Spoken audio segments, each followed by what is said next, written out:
Vibrant Bharat के नए episode में आपका स्वागत है। मैं हूं प्रतिबिंब शर्मा।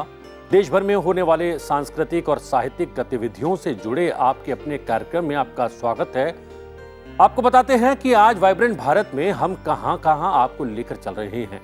आज के एपिसोड में हम आपको लेकर चल रहे हैं केंद्र शासित प्रदेश पुदुचेरी, पश्चिम बंगाल, तमिलनाडु, केरल।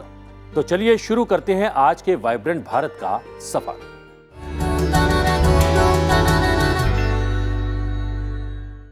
उठो, जागो और तब तक ना रुको जब तक लक्ष्य की प्राप्ति ना हो जाए।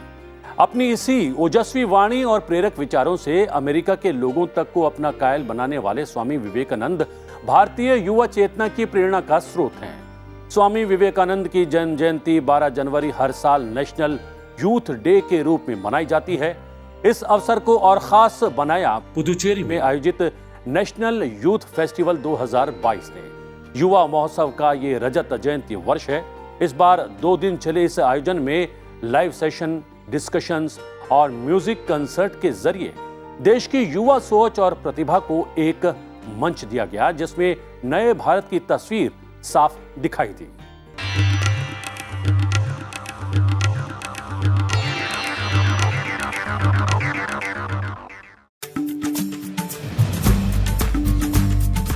स्वामी विवेकानंद की जयंती के उपलक्ष्य में पुदुचेरी में 2 दिवसीय राष्ट्रीय युवा महोत्सव का आयोजन किया गया। 25वें राष्ट्रीय युवा महोत्सव का उद्घाटन प्रधानमंत्री नरेंद्र मोदी ने वीडियो कॉन्फ्रेंसिंग के जरिए किया। इस बार कोरोना के कारण महोत्सव पूरी तरह से वर्चुअल रहा। Ministry of youth affairs and sports द्वारा आयोजित अपनी तरह के सबसे बड़े आयोजनों में से एक नेशनल यूथ फेस्टिवल देश की युवा प्रतिभाओं को मंच देने का काम करता है। Success is just ensuring that 2021 is better than 2020. You just compare yourself to your game from your last. Do not focus too much on competition. Just focus on leveling up yourself. And if you constantly focus on that, eventually life is test cricket. Life is a stamina game. Life is a marathon. It's not T20. You're not competing with anyone. You're competing with yourself. That's success for me. कि if you're ahead of where you were last year, even as an organization. इस बार के महोत्सव में अलग अलग क्षेत्रों के विशेषज्ञों ने संबंधित विषयों पर अपने विचार रखे। इनमें स्वामी विवेकानंद की शिक्षाएं, देश के सांस्कृतिक, आध्यात्मिक, वैदिक, व्यवसायिक, प्रौद्योगिकी पक्ष के साथ साथ नए दौर में सूचना तकनीक के प्रभावी इस्तेमाल, कृषि और जलवायु परिवर्तन से जुड़े तमाम विषयों पर लाइव सेशन के जरिए देश के प्रतिष्ठित विशेषज्ञों के विचार जानने और समझने का अवसर मिला। Swami Vivekananda showcases that he's confident not only about the ancient Vedic knowledge and the Upanishads and all the glorious things that India has to offer, but he even pointed out something in his current day that India had to be proud, could feel proud about, which is that in terms of offering knowledge, and of course he was from a Renaissance period in Bengal's history, India was welcoming women as even in his own lifetime into education before the West did. What do you think? Future किसका होने वाला है? देखिए, ये तो बहुत clear है कि नया जमाना चालू हो चुका है। नया जमाना एक traditional world companies, traditional countries के और ट्रेडिशनल तरीके के ऊपर नहीं है। तो देश इस टाइम पे आने वाला जो टाइम है वो उन व्यक्तियों का है जो कि चेंज एजेंट हैं हमारे देश के, जो चेंज लाएंगे इस देश में, चेंज लाएंगे टेक्नोलॉजी से, चेंज लाएंगे अपने विचारों से, चेंज लाएंगे अपने सर्विसिंग एटीट्यूड से। You can reach the zenith of realization. You can reach the pinnacle of Sakshatkaram only when you cross these obstacles of external appearances and go into the Jivatma. The moment we see Jivatma, a person called Hussein who lives in Saudi Arabia, a person called John who lives in UK, a person called Ping who lives in China, and a person called Dushyant who lives in India is no different. We are all the same Jivatma. Here you can see exactly where the Saraswati river is placed. It is somewhere between the Yamuna and the Sutlej. There is absolutely no question of doubt in this matter. So there is a clear sense of the landscape of the Sapta Sindhu, which then we can see that idea of Bharata then spreads across India इसके अतिरिक्त खेल जगत से जुड़े युवाओं के लिए Olympians और पैरा ओलंपियंस का सेशन काफी प्रभावी रहा, जिसमें उन्होंने अपने अपने अनुभव साझा किए। इससे हमें पता चल रहा है कि खेल को कितना ज्यादा इम्पोर्टेंट दिया जा रहा है। और ये प्रधानमंत्री जी जो बोला है कि बेटी पढ़ाओ बेटी खिलाओ बेटी बढ़ाओ, तो इससे हमें रिलेट कर पाते हैं कि खेल को कितना ज्यादा इम्पोर्टेंट दिया जा रहा है। फिजिकली, मेंटली, इमोशनली पुश करना एक एथलीट को इतना इजी नहीं होता है, बिकॉज एवरी सिंगल डे आपको फील्ड पे 100% देना पड़ता है। महोत्सव में नेशनल यूथ समिट के जरिए युवाओं को पर्यावरण, जलवायु परिवर्तन, प्रौद्योगिकी, उद्यमिता, नवाचार, राष्ट्र निर्माण जैसे मुद्दों पर अपने विचार व्यक्त करने का भी अवसर दिया गया। इसके अतिरिक्त फेस्टिवल के दौरान युवा कलाकारों के द्वारा म्यूजिकल परफॉर्मेंस भी पेश की गई।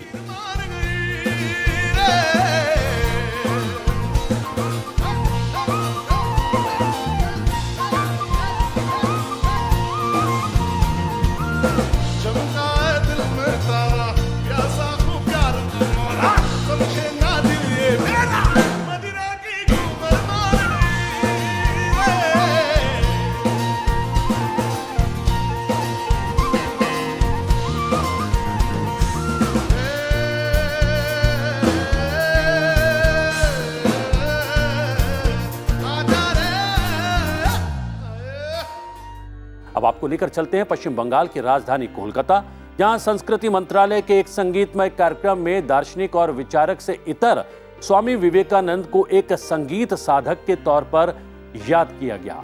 इस कार्यक्रम के जरिए स्वामी विवेकानंद की संगीत यात्रा को भी दोहराने की कोशिश की गई।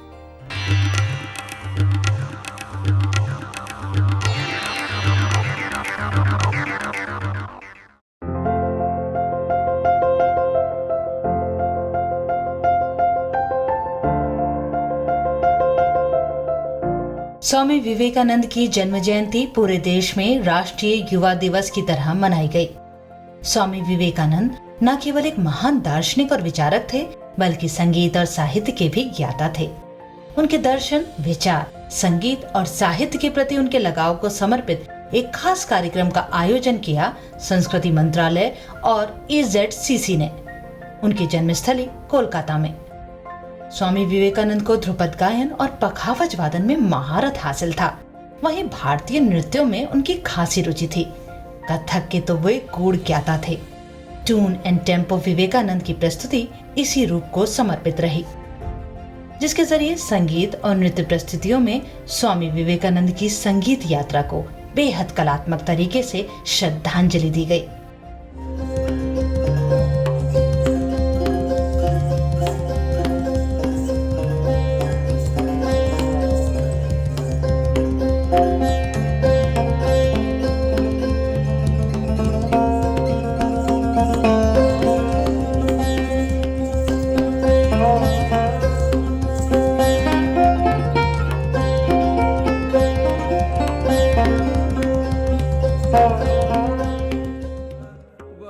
इस कार्यक्रम के दौरान प्रदर्शित की गई कंपोजिशंस स्वामी विवेकानंद की पुस्तक संगीत कल्पतरु से प्रेरित थीं।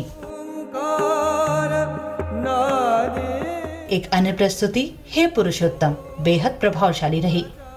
इस संगीतमय प्रस्तुति में स्वामी विवेकानंद के जीवन के अहम पहलुओं, दर्शन, शिक्षा और विचारों पर प्रकाश डाला गया।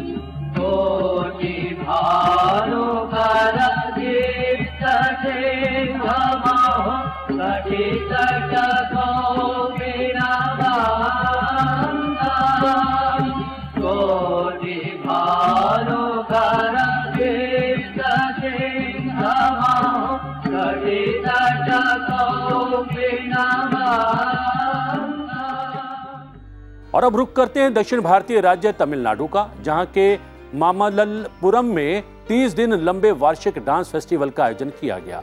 आज चलते हैं खूबसूरत ऐतिहासिक मंदिरों के इस शहर में और देखते हैं क्या खास रहा शास्त्रीय और लोक नृत्य के इस खास महोत्सव में।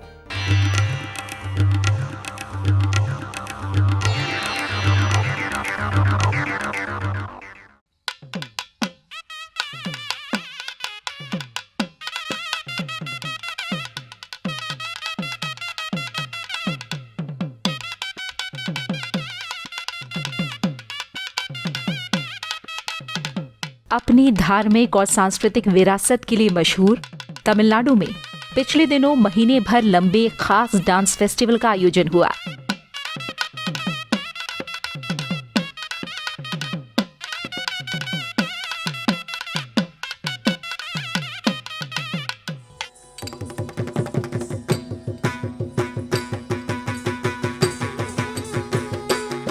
मामल्लपुरम में आयोजित ये डांस फेस्टिवल एक वार्षिक आयोजन है जिसमें देश भर से आए उत्कृष्ट कलाकार अपनी नृत्य कला को पेश करते हैं।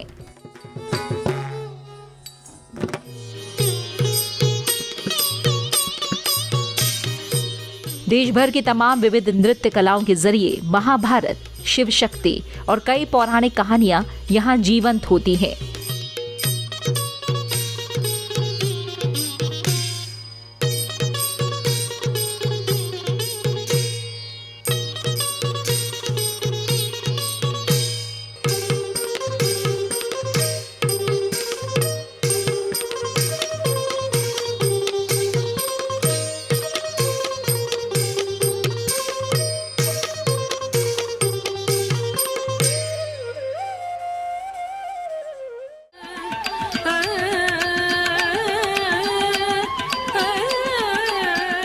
कथकली, भरतनाट्यम, कुचिपुड़ी के अलावा देश के दूसरे राज्यों से आए कलाकारों की प्रस्तुति में देश की विविध संस्कृति की झलक देखने का एक अच्छा अवसर है मामल्लपुरम डांस फेस्टिवल। ओम शक्ति शक्ति ओम शक्ति ओम शक्ति ओम शक्ति ओम शक्ति ओम शक्ति शक्ति ओम शक्ति ओम।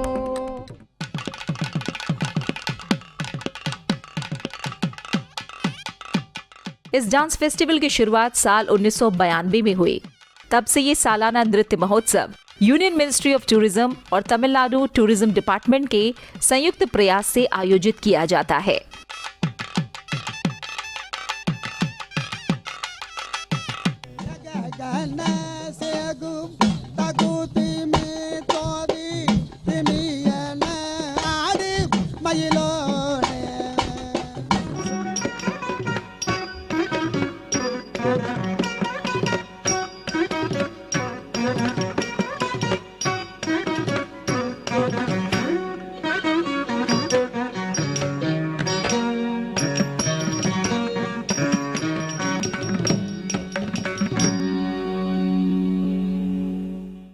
पिछले एपिसोड में हमने आपसे एक लोक नृत्य के बारे में पूछा था।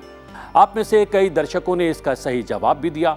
सही जवाब देने वाले दर्शकों के नाम हम अपनी स्क्रीन पर शेयर कर रहे हैं। सही जवाब है कथकली, जो केरल का शास्त्रीय नृत्य है।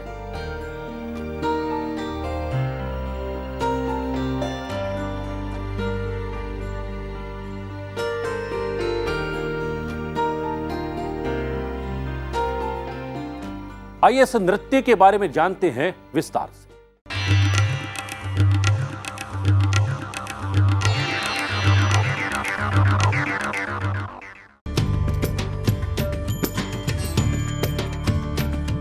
कथकली दुनिया भर में मशहूर इस महान नृत्य कला शैली का उद्भव 300 साल से पहले केरल के तटों पर हुआ।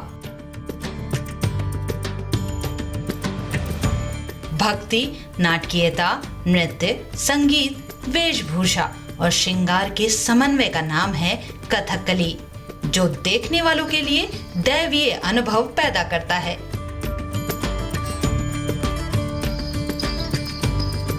भारतीय महाकाव्यों की कहानी सुनाती इस नृत्य शैली का प्रदर्शन दर्शकों को मंत्रमुग्ध करने वाला है।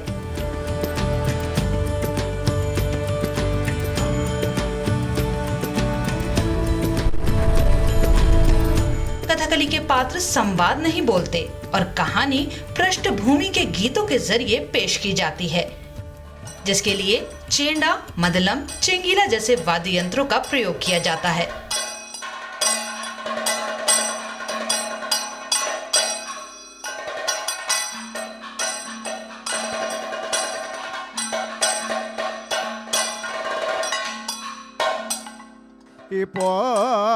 కవకామిదం కైగోడు భూమి మున్నడి नृत्य के दौरान कंपन, आंखों की भंगिमाएं या उंगलियों की मदद से बनाई गई मुद्राएं बेहद अहम हैं।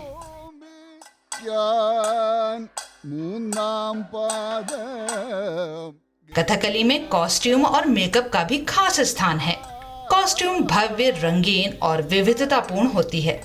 मेकअप की बात करें तो इसे वेशम कहते हैं, जो 5 तरह का होता है: पच्चा, कत्ती, ताड़ी, करी और मिनुक, जिसमें अलग अलग रंगों को कहानी के पात्रों के हिसाब से प्रयोग किया जाता है।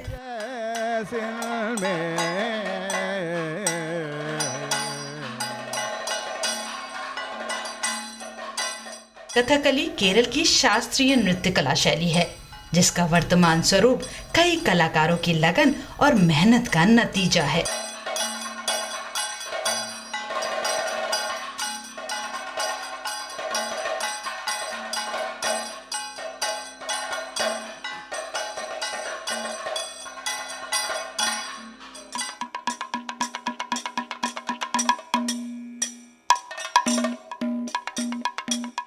कठिन प्रशिक्षण से गुजरते छात्रों के लिए नृत्य और गीतम के साथ साथ अभिनय या अभिव्यक्ति को सीखना भी बेहद जरूरी है।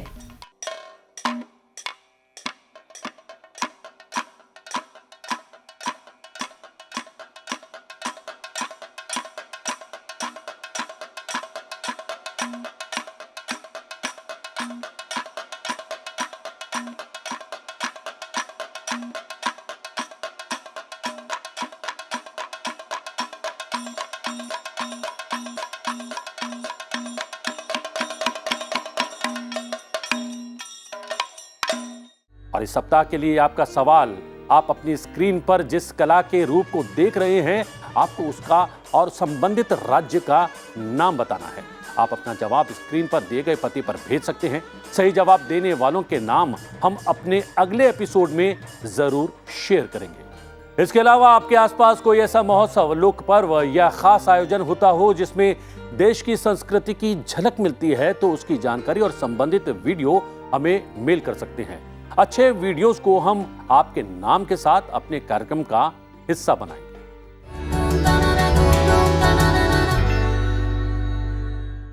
बीता पूरा सप्ताह भारतीय परिवेश के लिहाज से त्योहारों से भरा रहा, फिर चाहे गुरु पर्व हो, लोहड़ी हो या फिर मकर संक्रांति, जिसके विविध रूप और रंग हर राज्य में अलग अलग होते हैं। यह पर्व हमारी विविध संस्कृति का आईना है।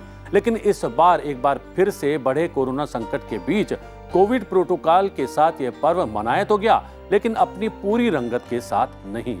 हम आपके लिए लेकर आए हैं देश के अलग अलग हिस्सों में मनाए गए कुछ लोक पर्व और त्योहारों की खास झलक।